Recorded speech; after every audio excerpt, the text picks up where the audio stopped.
By day, he's in an office, a medical office, if you will, proving that prescriptions are necessary for the world, seeing through people's eyes the way that they see, or can't in most situations. Another factory. He feeds the robotic monster, but yet slowly, surely feeds the machines that gives him money, gives him power. The beast inside begins to stir. By day, she stands in an old building, browsing through dusty tomes, looking for information long forgotten by those who are searching for it. By night, he has the ability to wield the Force in ways that no one else could possibly. Through books, through dice, through video games. In the quiet stills of John's house, he pets his cats, and he goes off into his study, and he feels the beast within. The beast stirs, changing his hair color even to black and green. And then he grabs his character sheets, grabs his dice, and grabs his books. And he finds some few local, like-minded people to play. By night, I take to the roads, to the sky, under the stars, to find others who are wishing to spread their wings. And together we are... Batman. No, we can't use that. We can't use it? For copyright reasons, no. That's also highly illegal. Well, shit. Together we are 8 Bits and Dice Rolls.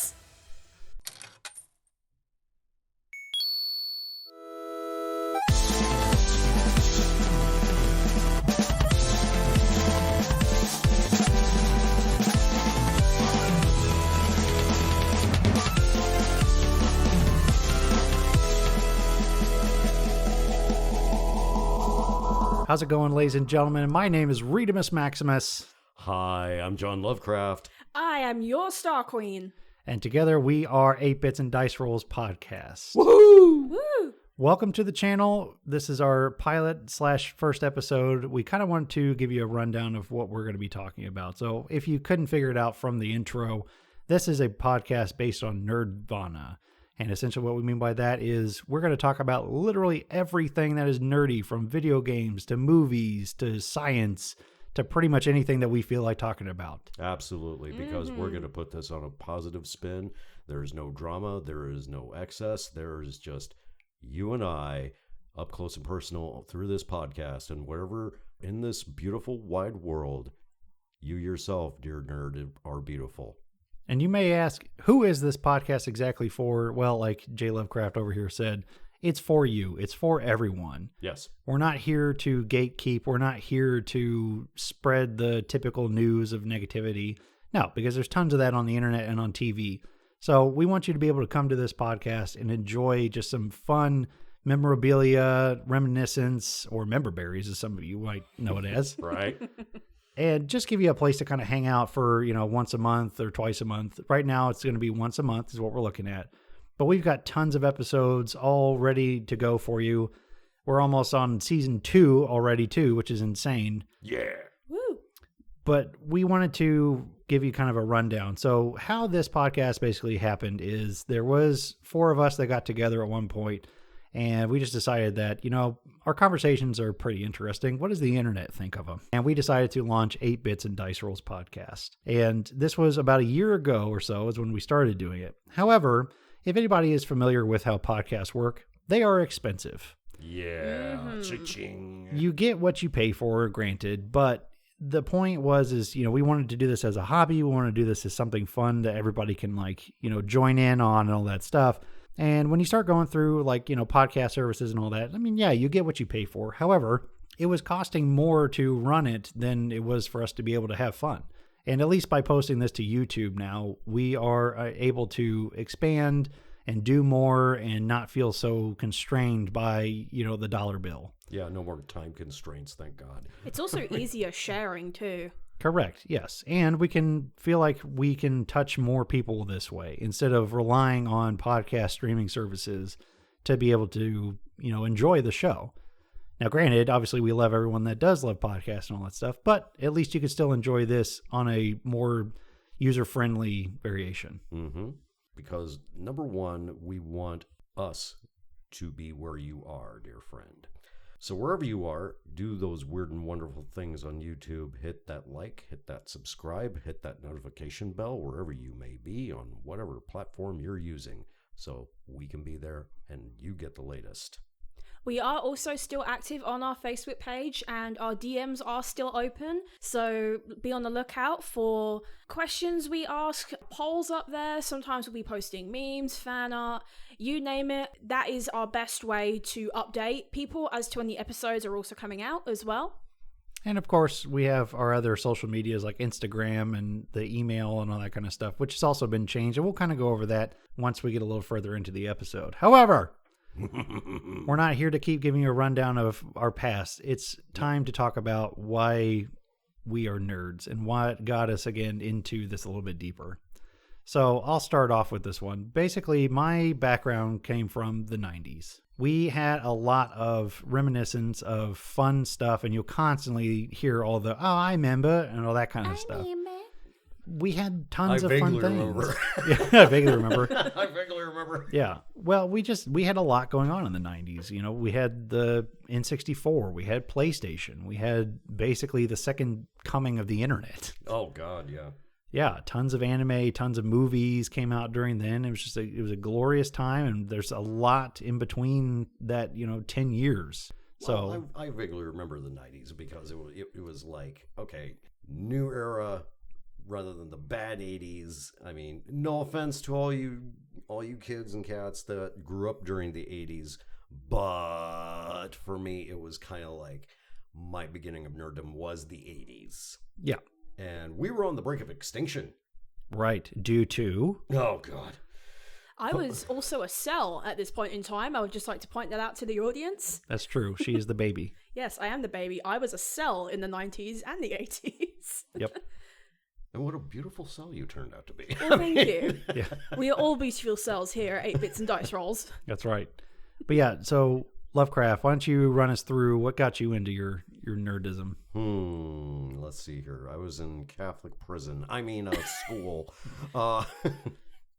Let's just say this. There was a gentleman by the name of Craig, and he had a very simple flatbread box set, and it said Dungeons and Dragons on it. And I asked Mr. Craig, what is that? And he says, it's called Dungeons and Dragons. You want to play? I was like, sure, not a problem.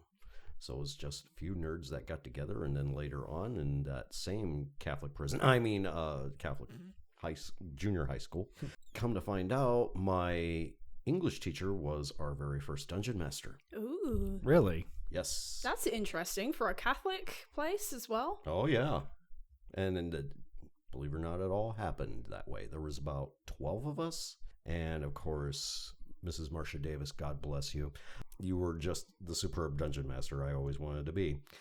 And basically, it went on from there. And then later on, during the 1990s, I got hooked up into Shadowrun, and I wanted something darker. And so I went into Vampire the Masquerade. And you know what that is. Mm-hmm. Anyway, and then here we are in the mid-2020s, 45 years, and I'm still doing it. Which is crazy to think about. Mm-hmm. Then, of course, we have Miss Star Queen. I probably had the most unorthodox introduction to nerddom. When I was young, I was growing up in the mid-2000s, not the mid-2000s, it was the early 2000s, and I was actually living in England at the time. And we didn't get a lot of stuff that came over. What came through was very filtered, I will say. Mm-hmm. But when I was old enough to really start getting into it, I was in the golden age of Yu-Gi-Oh!, Pokemon. This was when the card game first came out. This was when the anime was just getting big. What really kind of drew me in, though, was I remember a neighbor of mine, I think her name was Nikki. She had a PlayStation 2. And I would go over there, and to my cousins as well, and we would play video games. And actually, fun fact, my first introduction to Star Wars wasn't any of the movies, it was actually the first Lego Star Wars game. Wow. Yeah. Yeah, which is crazy to think about. Yeah, I played through that before I even saw any of the movies. But I still think it's really cool and probably a testament to that game's age that even though there's no dialogue in that game anywhere, I still understood what was going on. So by the time I saw the movie, I was like, oh, I remember this. I remember that character. I remember playing that level. And after that, I discovered manga, and that kind of also feeds into my current job now. And I'm probably the newest person at this table to RPGs, I'd say. Yeah. Well, actually, what's funny about that is you're probably not. I actually think I'm a little newer than even you because I was introduced to like tabletop role-playing games pretty early. However, as a 90s child, it was very, very much about physical media. The imagination was pretty much nuked because we had basically Artemis Fowl, we had Harry Potter, and that was about the extent of like imagination, fantasy builds and things like that. The main thing we had was obviously we had video games, and we had Toonami on Cartoon Network. Yeah. Loved Toonami. Growing up with Gundam Wing, Cowboy Bebop, Vampire Hunter D. Yes, all those. I mean, that's what we had to grow up with. It was something to just get up, go to school, come home, and if you did well on a test, mom had that base set Pokemon pack ready for you, and pulling in a hollow Articuno, and then sitting down to watch some Sailor Moon and Dragon Ball Z beforehand, before it was over for the day. Yeah, because during the 90s, it was the, dare I use this phrase, the Japanese invasion of America with anime and Pokemon and all this kind of manga is now manga today is now outselling American comic books, believe it or not. Even as an extension of that, growing up in the early 2000s, we had something that the 90s didn't really have. We had a more developed internet. My generation was probably the first to be born knowing the internet. I remember having a Windows 98 in my bedroom that my mum bought off of one of professors at her college, and I figured out how to install Barbie games, of all things. Yep. I had Zoo Tycoon and other things as well, but the Barbie games were like, this was also peak Barbie as well. Oh, yeah. So this was when we had Rapunzel, The Magic of Pegasus, and I know a lot of people are now nostalgic for that because they put all those movies on Netflix. Mm-hmm. There's a lot of them. Some have aged better than others. Everybody has their favorite Barbie movie too. Mine is Magic of Pegasus. You cannot convince me otherwise. That is not the best movie. Yeah, I didn't grow up with Barbie, but... Yeah. But with the advent of the internet, we also had stuff when I was a teenager that kind of revolutionized the way that fandoms worked, because we didn't just have physical print zines anymore. We had fanfiction.net. We had forums where we can go and chat that were more... They weren't just text-based. Like, you could go on there and find forums of people role-playing without the dice rolls. People would make their own characters and they go off on their little adventures, and I've got some stories from that time, I'll tell you what. It's all just an evolution of itself. I mean, even fanfiction has early roots in Star Trek, actually. Yes. Yeah. Yes. Very true. And early expanded universe for Star Wars. Oh, yeah. People wanted more, and George Lucas basically signed off on all of it. Hey, we got Heir of the Empire. We got Heir of the Empire out of True. that. We got one of the greatest villains of all time that... Thrawn. Yeah. Yeah. I suspect there will be treachery. Oh, that's chilling. Although, reading those books now, I'm so happy that they kept Timothy Zahn on, because... Oh, absolutely. His writing style now is so much more refined, and I know the Empire has a soft spot in a lot of people's hearts, but the newer Thrawn books are just the new Thrawn books are much so better. good. Yeah. However, dear Lord, that man loves flashbacks. Oh, yeah. In all of his books. But they all, I mean, the way he keeps the story moving, they all do tie up really well. So he's always been one of my favorite Star Wars authors for sure. Well, because writers, when you really look at it, they look back to their previous work and then they say, oh, okay, I know what I'm going to do. I know where I'm going to take this. Right. And then they continue the story from there. I mean, I'm no different. Yeah. You know, if I'm going to create a damn good story, I'm going to look at some of the previous material in which I've done. Oh, absolutely. And give me this origin point and just right from there to the finish line. So, yeah.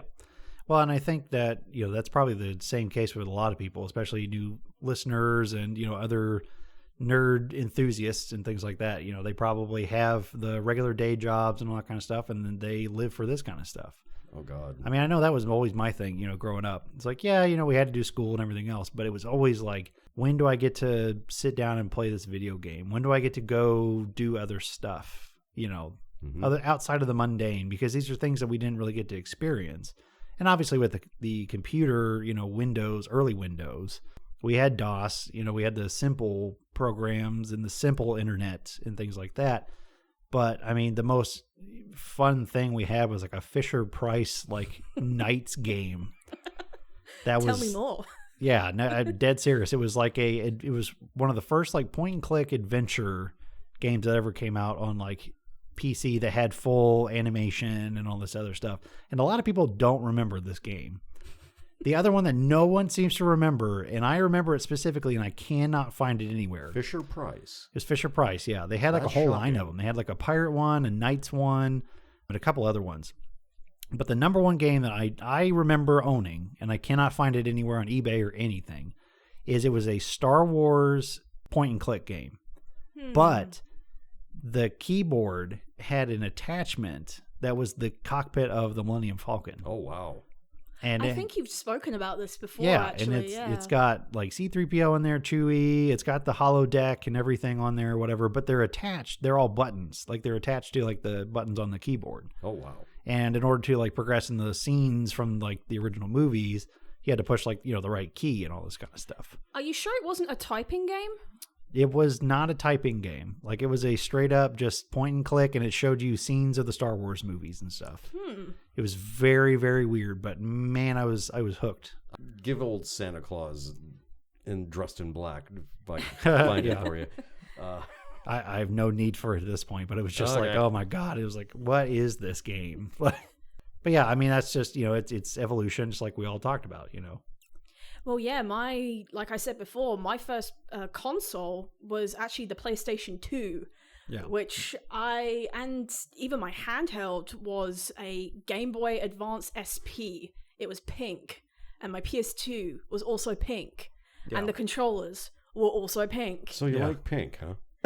I didn't know this until recently, but I guess that was actually a limited edition PlayStation 2 Slim. Yeah, it's the Japanese print. It's not, though. This was one that was only released in Europe.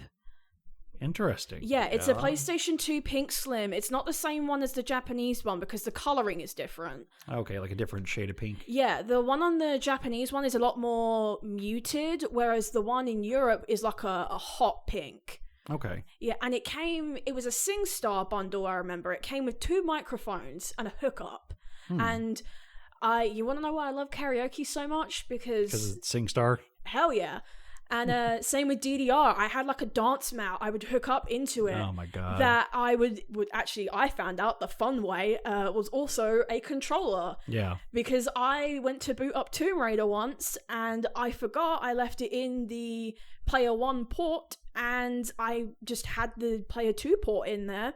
Tried to do the Player 2 controller, would not go, but then I stepped on the mat by accident and Laura moved. And I was like, what?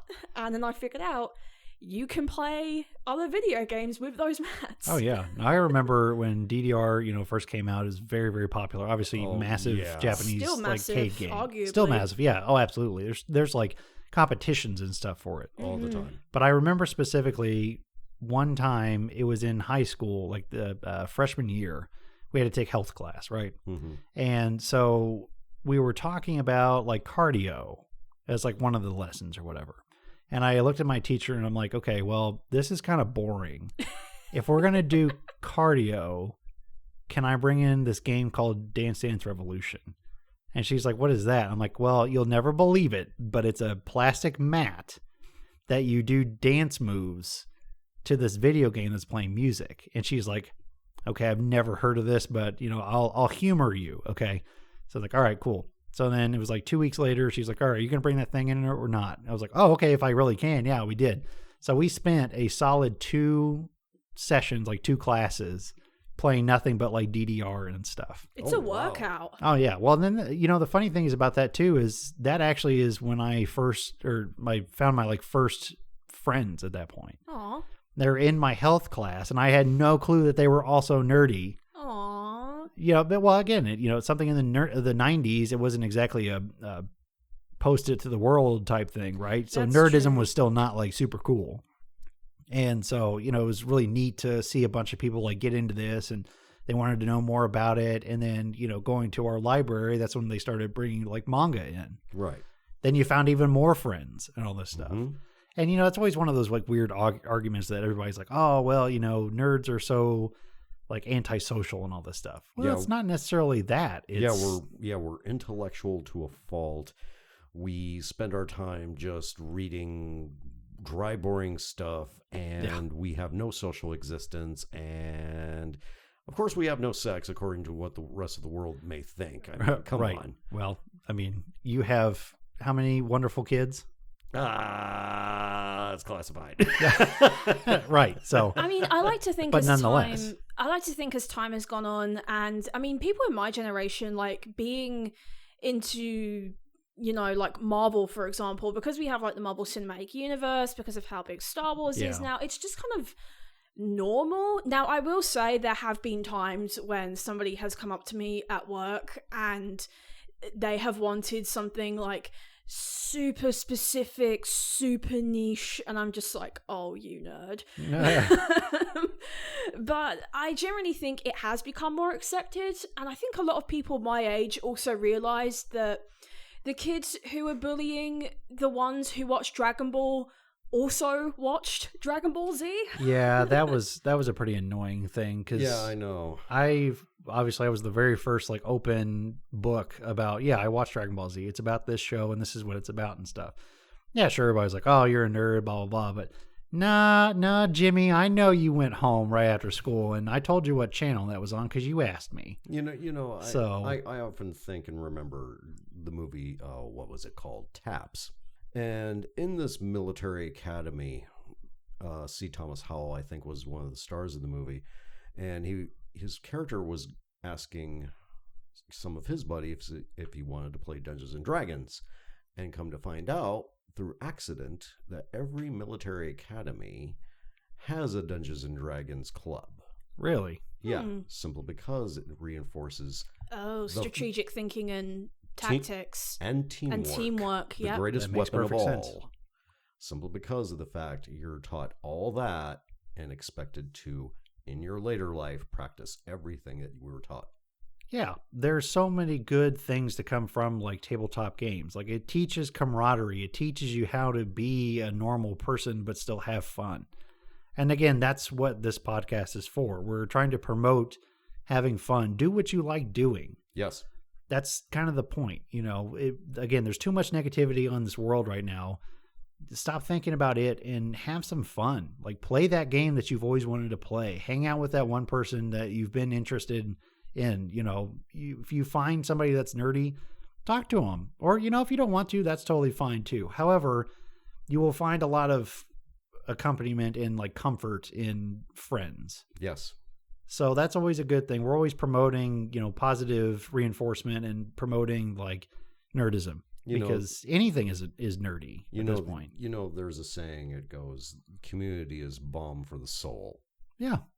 I mean, it's a beautiful thing of coffee in the morning, a nice fall day and getting together to like go out, you could even go out and camping, and just the camaraderie of sitting around telling a ghost story. Mm-hmm. I mean, that's nerdy. Oh yeah. People don't think about that, but that's super nerdy. I mean, even if you're into like the paranormal, that's another topic we'll have plenty of conversations about. Oh, that's so nerdy. Yeah. I think people also underestimate board games as well. Oh, absolutely. I mean, Yes. even like elderly people who I know that, you ask them, hey, what's this? You show them a Pokemon card. They're like, I don't know what that is, sweetie, but it looks cool. Yeah.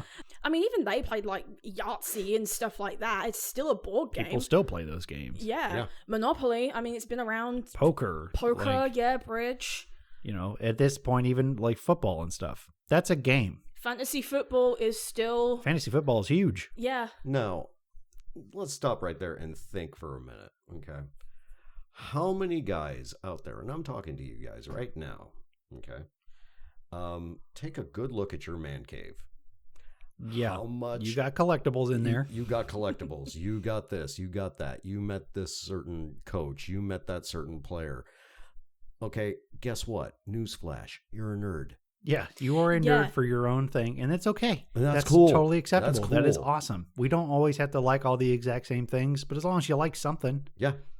I mean, don't you think it's a little bit weird how whenever there's a sports game on, you put on a specific kind of shirt that you would not wear otherwise? Mm-hmm. Yeah, or you put on face paint and you're basically wearing a costume. Yep. Same thing as Congratulations, cosplay. you are a sports nerd. You're a sports nerd. You just cosplayed. Mm-hmm. So, it's just, there's tons of, obviously, those political jokes. Hey, those yo, kind of rapper, things, if you're listening to this, how many old school rap CDs or downloads you got? Guess what? You're a nerd. Why? Because you know the evolution of rap. You know how it developed. You can develop art like in music. You develop art in 8 bars. Hello. Guess what? You're a nerd of rap.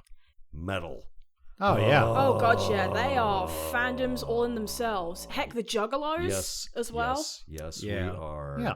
Just all fans of a certain type of thing, which is also funny about the ICP stuff, is they didn't even create the Juggalos. No. The fans created the Juggalos. One of my favorites is Iron Maiden, simply because of the fact it's just balls out, no bullshit. Oh, yeah. Punk inspired heavy metal with, believe it or not, inspired by what? History, favorite movies, favorite books. Yeah. Well, you've got people like Jonathan Young. He does metal covers of like Disney songs and stuff. Right. There's a fandom for literally everything. Yes. I mean, how many covers of Sonic songs has Little V Mills done? Exactly. Infinite is still one of my favorite covers that he did. Oh, yeah. 2 covers, Yeah. actually. Yes, and in one of the episodes, actually, we will introduce one of his songs, and you'll figure it out pretty quick. If you actually don't know who he is, Little V Mills, this is not sponsored. No. Just really like his music. Yeah, always wanted to meet him. He seems cool. He seems like a really cool guy. He's a guy you'd want to have a beer with and talk nerdy stuff. Actually, thinking about Juggalos, I forgot. Cybertronic Spree, the Transformers band, actually played at Gathering of the Juggalos this year. Yeah. Like, that's an awesome band, too, if you've never actually heard of them. No. They literally, they have, I don't want to say it's like cardboard, like cosplay, but they're very square and, rectangular, shapes, like an 80s, Transformer. Like Moldrons in D&D. Okay. Yeah, but they're literally dressed up like Transformer characters, and they play, the Transformer song covers and a bunch of other stuff, too. They're It's making really their cool. own original songs now, actually. They've got their first studio album coming out soon. Yes, I did see that on their not the Patreon, but Kickstart. Yeah, that they're doing that, and it looks really cool. Oh, yeah. And then Proto Men, if you've ever heard of them, they are literally a band that is dedicated to operatic metal for Mega Man. What? I never heard of that. Oh my God, it's awesome! It is awesome. If you ever saw the YouTube video, Video Game High School, they are. I remember that. Yeah, they were introduced in an episode of that, but they actually play over in Bloomington a lot. And it's pretty cool. I don't know if they're actually from Indiana, but I've seen them do shows down in Bloomington a lot, and they always are packed. It's really cool. But yeah, there's literally countless. Everything is nerdy at this point. Yes. I think it's time for the world to just accept we're all nerds for something awesome. Mm-hmm. Doesn't have to always be just the exact same as everyone else, but we're all nerds, and it's great. So let's embrace it. Did you get a lift on your truck? Congratulations, you are a car nerd. Yeah. Do you like dirt bikes? Nerd for dirt. Dirt nerd. Anyway, this got blue fast. Yeah. Folks. But yeah, so again, that's what this podcast is about. It's about experiences. It's about storytelling. It's about fun things. We're going to talk about all kinds of categories. Like I said, paranormal. We've got D&D storytelling. We've got LARPing storytelling, tabletop game storytelling, video games. We've got everything. We've got a story pretty much for any type of nerd. I've got philosophy and a cult, and we can chew a yarn. Believe me. Why does you having a cult not surprise me, at all? Really? He's born of the night. Yeah, that doesn't shock me, actually. Is my tentacle showing again? No. Oh, okay. I got Not it. yet. Okay. Almost. Okay, cool. So, with that being said, thank you so much. I hope that you will continue to enjoy this podcast and, come with us on this epic journey. This is basically us breaking the bottle over the ship. I dub thee 8-bits and dice rolls. Psh, Yay! and the bottle has broken. So, thank you very much, everyone, for coming to this episode. We'll see you on the next one, where we're actually going to be talking about ships. Yes. Yes. So that's pretty exciting.